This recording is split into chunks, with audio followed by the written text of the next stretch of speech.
पाकुड़ के राजमहल से निर्दलीय प्रत्याशी लोबिन हेम्ब्रम ने रविवार को पाकुड़ नगर क्षेत्र से बाइक रैली निकालकर पाकुड़ प्रखंड के 1 दर्जन से अधिक ग्रामों का भ्रमण किया। लोबिन हेम्ब्रम ने जनता को संबोधित करते हुए कहा कि आप जनता पर भरोसा है, उम्मीद करता हूं कि भारी मतों से मुझे विजय बनाएंगे। प्रखंड के सभी पंचायत एवं गांवों का दौरा, मोटरसाइकिल एवं 4 चक्का से कार्यकर्ताओं संग तूफानी रैली का आयोजन हुआ। राजमहल लोकसभा निर्वाचन क्षेत्र के लोकप्रिय निर्दलीय प्रत्याशी लोबिन हेम्ब्रम का बैठक एवं जनसंपर्क अभियान में जनता व मतदाता दिल से तन मन से समर्थन लोबिन हेम्ब्रम को कर रही है। ग्रामीण क्षेत्र के लोगों का कहना है कि वर्तमान सांसद विजय हंसदा कभी भी जनता के दुख दर्द में सामने नहीं आए हैं। चुनाव के समय क्षेत्र में वोट मांगने आते हैं। विजय हंसदा 2 बार सांसद रह चुके हैं और ताला मरंडी भाजपा के उम्मीदवार हैं। क्या लग रहा है सर? देखिए, ये लोग कहीं जगह में नहीं है। कोई भी गांव में हम जाते हैं तो इतना जन समर्थन मिल रहा है और वहाँ को न भारतीय जनता पार्टी का लोग नाम ले रहा है और न विजय हंसदा का। ताला मरंडी का भी नाम नहीं है और विजय हंसदा का भी नाम नहीं है। अब हमको क्यों आना पड़ा यहाँ? हम भी बोरियो विधानसभा से राजमहल लोकसभा के अंतर्गत ही आते हैं और जब चुनाव आयोग का घोषणा हुआ, चुनाव आयोग का घोषणा होने के बाद काफ़ी लोगों ने हमको फ़ोन किया, टीटीपड़ा विधानसभा से, पाकुड़ विधानसभा से, बरहेट विधानसभा से, उधर आपका राजमहल विधानसभा से। लोगों ने कहा कि अब की बार आप क्यों बैठे हुए चुप, इसलिए आप मुंह खोलिए। और सच्चाई है कि इन दोनों को कोई नहीं चाहता है। इन लोग विजय हंसदा तो कोई देखा ही नहीं है। तो फिर हमने कहा भाई हमको अपने स्तर से जा करके सरजमीन का भी हमको तलाश लेना चाहिए, क्या सही है क्या गलत है। मैं खुद निकला और हिरणपुर में मैं 5 दिनों तक रहा और वहीं से मैंने चारों तरफ हर विधानसभा में जा कर जायजा लिया। सब जगह से यही आवाज़ आया कि विजय हंसदा नहीं चाहिए। विजय हंसदा को चेहरा हम लोग देखे नहीं है। विजय हंसदा को हम लोगों ने एक MP बनाया था, लेकिन अभी बहुत बड़ा ठेकेदार के रूप में लोग बता रहे हैं इनको। तो आज हमको मौका मिला था और हमने इस बात को, और उसी दरमियान में कल्पना सोरेन आई थी राजमहल हाई स्कूल मैदान में और लोगों ने इतना थक लोगों ने आवेदन दिया कि विजय हंसदा का चेहरा बदलना चाहिए। विजय हंसदा को हम लोग लाइक नहीं करते हैं। इस बीच में फिर कांग्रेस की मीटिंग हुई। कांग्रेस की मीटिंग में ये फैसला लिया गया कि हम लोग गठबंधन में हैं, बट विजय हंसदा को अगर टिकट मिलेगा तो हम लोग इसको वोट नहीं देंगे। तो ये सारा मुद्दा हम ले करके रांची में मुख्यमंत्री से भी बात की, वहाँ बसंत सोरेन भी मौजूद थे। हमने कहा कि लोग चेहरा बदलना चाहता है। मैं अपने आप को प्रोजेक्ट नहीं किया था और वो लोगों का चेहरा बदलना चाहिए। आप मुख्यमंत्री हैं, आप पता करिए, आप एक दिन में पता चल जाएगा कि यहाँ पर विजय हंसदा का क्या स्थिति है। उस स्थिति में इस लोकसभा से बचाने के लिए आपको कुछ न कुछ करना पड़ेगा, चेहरा बदलना पड़ेगा। फिर मैं वहाँ से आया, आने के बाद फिर हम कुछ दिन बीतने के बाद फिर हम गए रांची जा रहे थे। रास्ते में ही हमको मीडिया वाले ने फ़ोन किया कि कहाँ जा रहे हैं, कहाँ हैं अभी आप? हमने कहा तो जा रहे हैं, कल मुख्यमंत्री से बात करेंगे, मंत्री लोगों से भी बात करेंगे। अभी तक क्या स्टेप हुआ नहीं हुआ।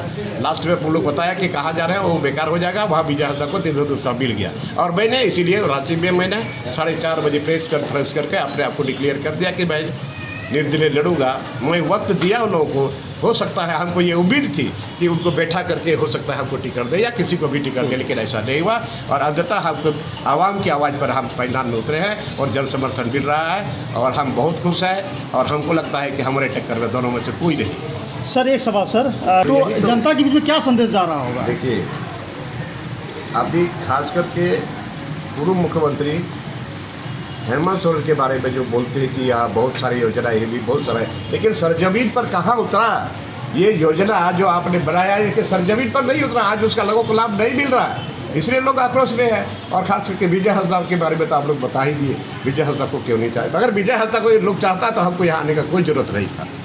ताला मरंडी एक डमी कैंडिडेट के रूप में खड़ा किया गया। ताला मरंडी को खड़ा किया गया हो, पार्टी का बात है, वो पार्टी खड़ा किया भारतीय जनता पार्टी इनको, लेकिन ताला मरंडी को भी कोई नहीं चाह रहा है। और मैं बता रहा हूँ कि 4 तारीख को रिजल्ट होगा और यहाँ खेला हो गया का आदमी आप भी देखिए, ये लोग कुछ से कुछ अनर्गल बयान दे रहा है कि ये भारतीय जनता पार्टी से बोरा के बोरा रुपया लिया है और भारतीय जनता पार्टी में मिल जाएगा। मैं बता रहा हूँ कि 95 में हमको पार्टी ने टिकट नहीं दिया था। 90 से हम विधायक हैं, 95 में नहीं दिया और वहाँ के लोगों ने हल छाप पे हमको जिताया, लेकिन उस समय हम भी भारतीय जनता पार्टी में जा सकते थे।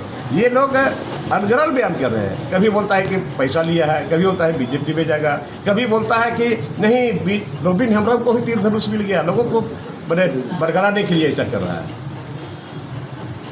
अंतिम सवाल, कि 1 लाख वोट से विजय हांसदा 2 बार तो प्रत्याशी में जीत हासिल करते आ रहे हैं और आपकी जीत कितने में सुनिश्चित होगी? देखिए वो तो आने वाला समय बताएगा और बहुत अंतर रहेगा, मैं दावे के साथ कहता हूँ। देखिए ये लोग कहीं जगह में नहीं है, कोई भी गांव में हम जाते हैं तो इतना जन समर्थन मिल रहा है और वहाँ पर न भारतीय जनता पार्टी का नाम ले रहा है और न विजय हांसदा का। तालाबरांडी का भी नाम नहीं है और विजय हांसदा का भी नाम नहीं है।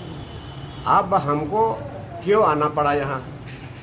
हम भी बोरियो विधानसभा से राजमहल लोकसभा के अंतर्गत ही आते हैं और जब चुनाव आयोग का घोषणा हुआ, चुनाव आयोग का घोषणा होने के बाद काफ़ी लोगों ने हमको फ़ोन किया, टीपड़ा विधानसभा से, पाकुड़ विधानसभा से, बरहेट विधानसभा से, उधर आपका राजमहल विधानसभा से। लोगों ने कहा कि अब की बार आप क्यों बैठे हुए चुप, इसलिए आप मुंह खोलिए। और सच्चाई है कि इन दोनों को कोई नहीं चाहता है, इन लोग विजय हांसदा तो कोई देखा ही नहीं है। तो फिर हमने कहा भाई हमको अपने स्तर से जा करके सरजमीन का भी हमको तलाश लेना चाहिए, क्या सही है क्या गलत है। मैं खुद निकला और हिरणपुर में मैं 5 दिनों तक रहा और वहीं से मैंने चारों तरफ हर विधानसभा में जा कर जायजा लिया। सब जगह से यही आवाज़ आया कि विजय हांसदा नहीं चाहिए। विजय हांसदा को चेहरा हम लोग देखे नहीं है। विजय हांसदा को हम लोगों ने एक MP बनाया था, लेकिन अभी बहुत बड़ा ठेकेदार के रूप में लोग बता रहे हैं इनको। तो आज हमको मौका मिला था और हमने इस बात को, और उसी दरमियान में कल्पना सोरेन आई थी राजमहल हाई स्कूल मैदान में और लोगों ने इतना थक लोगों ने आवेदन दिया कि विजय हांसदा का चेहरा बदलना चाहिए, विजय हांसदा को हम लोग लाइक नहीं करते हैं। इस बीच में फिर कांग्रेस की मीटिंग हुई। कांग्रेस की मीटिंग में ये फैसला लिया गया कि हम लोग गठबंधन में हैं, बट विजय हांसदा को अगर टिकट मिलेगा तो हम लोग इसको वोट नहीं देंगे। तो ये सारा मुद्दा हम ले जाकर कराची में मुख्यमंत्री से भी बात की, वहाँ बसंत सोरेन भी मौजूद थे। हमने कहा कि लोग चेहरा बदलना चाहता है, मैं अपने आप को प्रोजेक्ट नहीं किया था और वो लोगों ने चेहरा बदलना चाहिए। आप मुख्यमंत्री हैं, आप पता करिए, आप एक दिन में पता चल जाएगा कि यहाँ पर विजय हांसदा का क्या स्थिति है। उस स्थिति में इस लोकसभा से बचाने के लिए आपको कुछ न कुछ करना पड़ेगा, चेहरा बदलना पड़ेगा। फिर मैं वहाँ से आया, आने के बाद फिर हम कुछ दिन बीतने के बाद फिर हम गए रांची जा रहे थे। रास्ते में ही हमको मीडिया वाले ने फ़ोन किया कि कहाँ जा रहे हैं, कहाँ हैं अभी आप? हमने कहा तो जा रहे हैं, कल मुख्यमंत्री से बात करेंगे, मंत्री लोगों से भी बात करेंगे। अभी तक क्या स्थिति हुआ नहीं हुआ।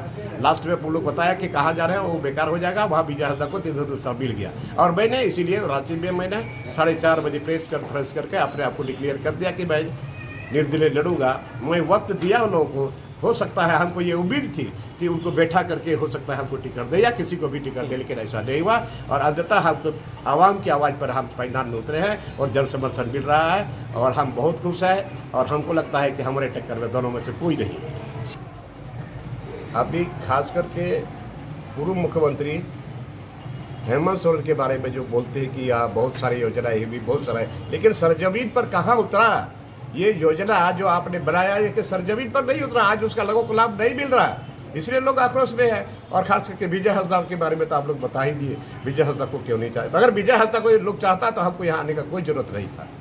तालाबरांडी एक डमी कैंडिडेट के रूप में खड़ा किया गया, ऐसा कहना है, लोगों का भी कहना है, तो इस पर क्या कहेंगे सर? देखिए, तालाबरांडी को खड़ा किया गया हो, पार्टी का बात है, वो पार्टी खड़ा किया भारतीय जनता पार्टी इनको, लेकिन तालाबरांडी को भी कोई नहीं चाह रहा है। और मैं बता रहा हूँ कि 4 तारीख को रिजल्ट होगा और यहाँ खेला हो गया।